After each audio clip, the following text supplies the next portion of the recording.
Good morning, you beautiful people. I hope you guys are having a wonderful day today. Today, I want to talk about The Beast from Beyond, and I want to talk about it from my point of view, my perspective. Me, myself, I am a high round player, and this map really, truly doesn't feel like it was made for high rounds. This has sort of been an issue that has been in Infinite Warfare Zombies since the beginning. It's a little bit more difficult, at least than it was in Black Ops 3, to go for high rounds, but I feel like it's especially so here in The Beast from Beyond. The best thing about high rounds is actually the zombies. The zombies are fantastic. I think they're great. And I think I've even found a really nifty training spot if I could ever get to a higher round than I usually do. But I think I found a decent spot and the zombies are all good.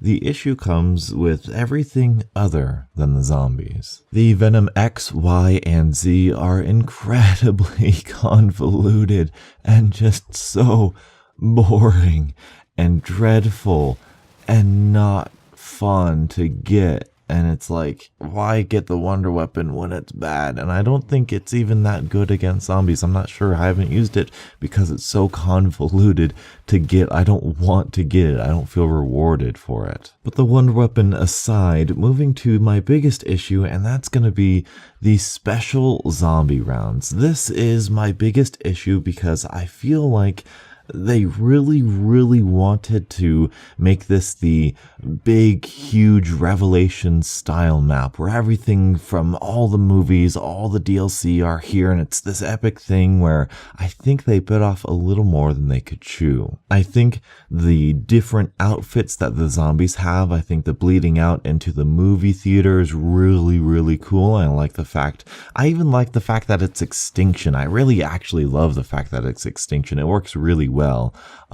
But I think they either needed to keep it Extinction or really specify and really strategically lay out which kind of boss zombies are played when. My first issue is with the first rounds being only cryptids because it really throws off the pace of the game. It's the hardest part, well, it's the second hardest part about this map. Starting off with an assault rifle is really cool. I love the fact that we start with the RX. It's cryptids. It's just like Extinction.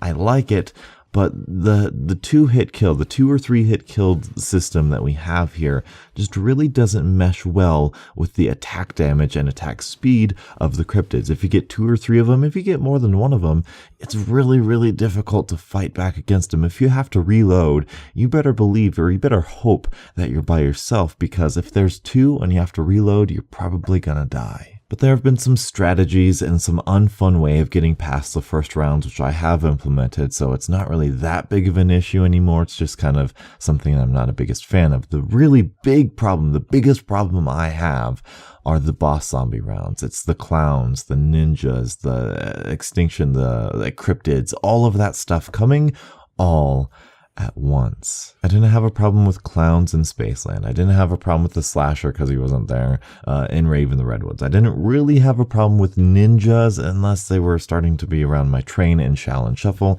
I really didn't have any trouble with the Krogs in Attack of the Radioactive Thing. But the fact that they throw most of these things in here with you really ruins the flow, and it ruins the difficulty. There are a few ways we have here in Call of Duty Zombies to really be successful. We can train, or in other words, maneuver in such a way, move around the map in such a way to where you avoid taking damage.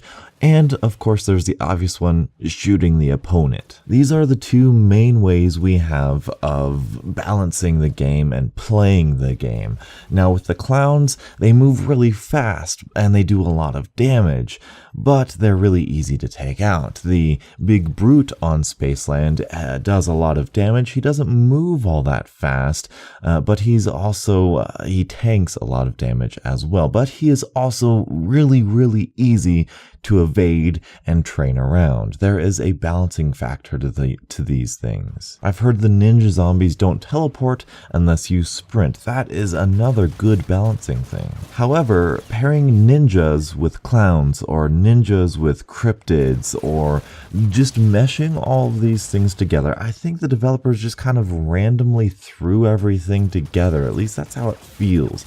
and it really messes with the strategy and consistency. With cryptids that you have spawning in, you want to run away. These things are fast, they do a lot of damage, and they don't take that many hits, but they do their moderate damage, so you want to run away from those things. But then they spawn in ninjas, so you don't want to run, but then they spawn in clowns, so if you don't run, you get exploded. You see, the strategy has disappeared. You can't shoot everybody because you don't have enough ammo, because there's so many of them coming at you, but you don't want to sprint and run away because the ninjas are going to get at you.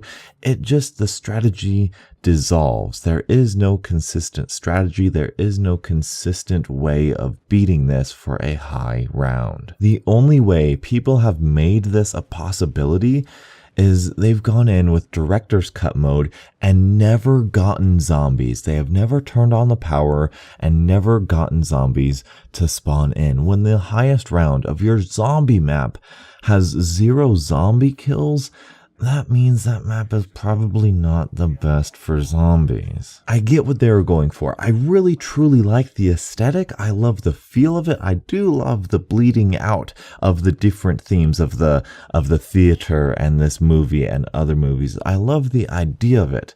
It's just those boss rounds and the cryptids a little bit really throw off the difficulty, and not in such a good way. So tell me your guys' thoughts with Beast from Beyond, and if you have a high round strategy that doesn't involve director's cut and doesn't involve not spawning in zombies, if you have a good high round zombie strategy, I would love to know about it, because I would love to try to implement it and play this map a little bit better. But anyway, that's all I have for you guys today. Thank you guys so much for watching. Until the next absolutely beautiful Zombies morning, I'll catch up with you guys later. And as always, stay beautiful.